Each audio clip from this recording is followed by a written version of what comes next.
did that feel? How did it feel to jam that out? Yeah? Okay, Just we're... for the, Annie, just for the future, would you just do that one round one more time, if so that it'll be on the stream? I'm going to do it 2 times in a row because actually what I'd hope is that you can listen to it and jam on top of it as a practice. So yeah, let's do that right now. Great idea. Okay, here we go. 2. Now you'll notice I actually am starting with the turnaround. I start with that G7, right? Here we go now.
Okay, I give you 4 different repeats of it with different rhythms and different approaches on each of the 4. So hopefully it'll give something to jam on top of.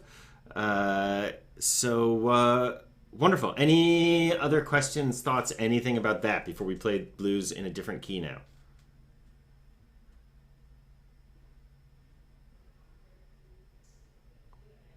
Nothing? Okay, let's try blues in the key of A. That's what we're going to do next. Yep. So, let me just move these things around so it looks right for us. So, looking over at our chart, we can see that an A7 is going to be our 1 chord. A D7 is going to be our 4 chord. And an E7 is going to be our 5 chord. We haven't played the D7 and the E7 a lot, but they're both relatively easy chords. The E7 is maybe my favorite ukulele chord. There's something about the sound of it that I just really dig. So let's go ahead and familiarize ourselves with this chord, or with these chords for a moment. Okay, so starting with the A7, index finger, second string down, your C string. We are going to put our index finger there on the 1st fret.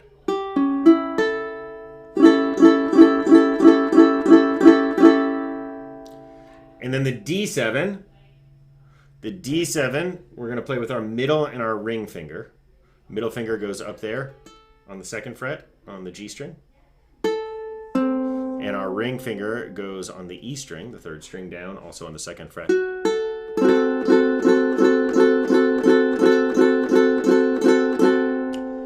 And then our E7 from there. Put your index finger on the first fret on the top string, on the G string. And your second finger, your middle finger, is going to go on the second fret on the C string. And your third finger is going to also go on the second fret on your A string, the bottom string. That's the E7 right there. Again, that's my favorite ukulele chord. I just love the sound of that. I don't have a favorite guitar chord, but this is my favorite ukulele chord. Okay, so let's switch between them so we can get comfortable. The A7. 3. Now we're going to play the D7. 3. Back to the A7. 1, 2, 3, 4, 2, 2. Now the D7. We're on the next line. D7. 2, 3, 4, 2, 2, 3, 4. Back to the A7. 2, 3, 4, 1, 2. Here comes that E7. 2. Now D7.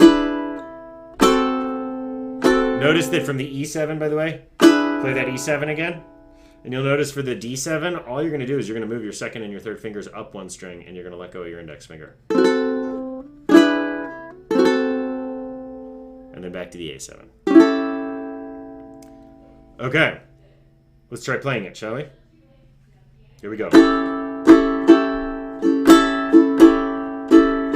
We're going to turn it around to start. Here we go now. A7. D7, back to A7.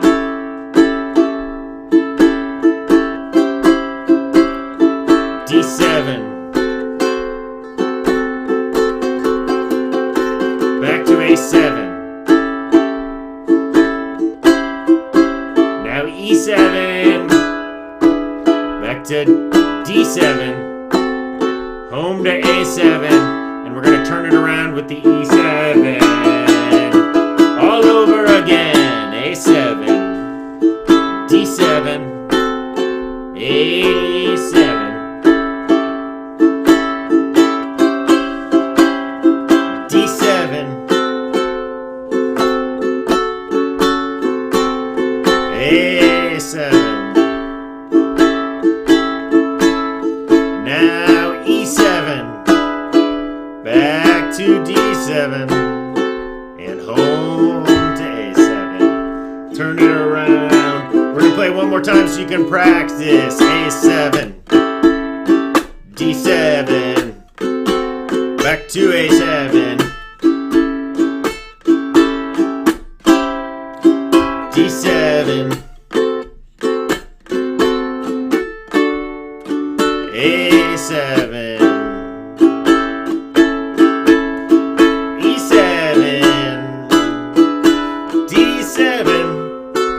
home to A7. Turn it around, E7, and on your home of A7.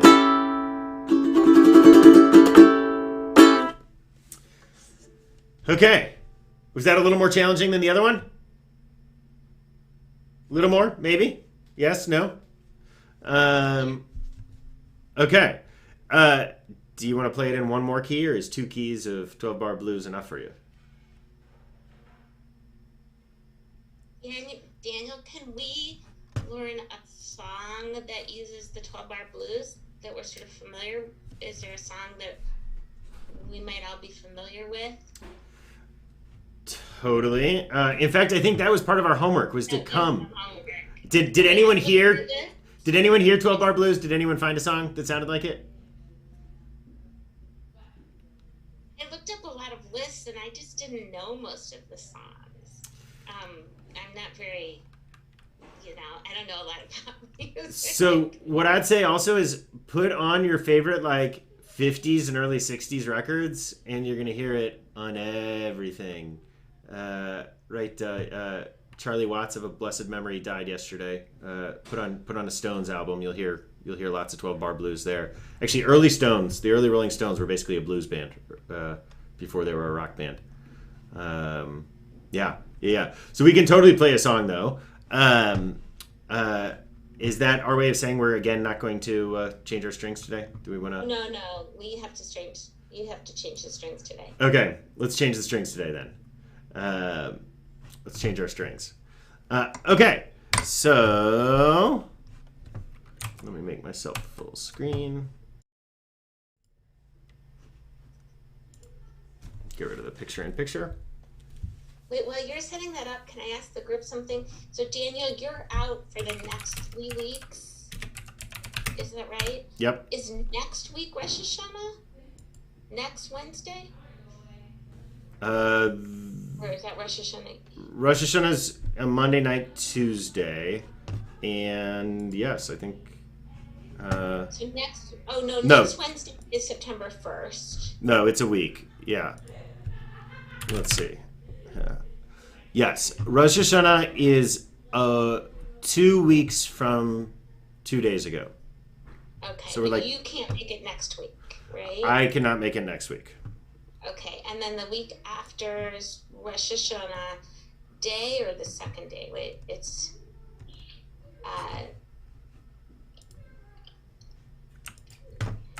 just looking at my. Okay, it's I don't know if it's the day or the is it the second day of Rosh Hashanah?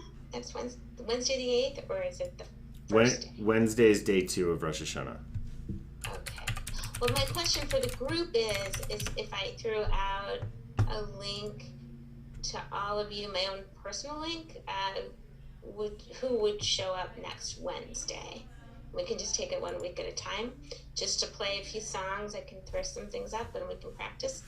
So who thinks they'd make it next Wednesday? So Patty and Ray, and I'm sure my mom. I don't know where she went. Were you there, Mom? Oh yeah, okay. So let's do that. I'll send it to all of you, and come if you can next Wednesday, and then we'll just decide then about the following Wednesday. I'll just send my own personal email to you guys, and we'll go 1 week at a time. So we know, Daniel, you're not going to be here for the next 3 weeks, but my guess is that we might still meet. That's great. I think it's a great idea to continue the momentum. Right. And maybe we'll even get together. We'll have to see. But to start, for now, we'll commit to next Wednesday. Yeah. Okay. Let's change our strings.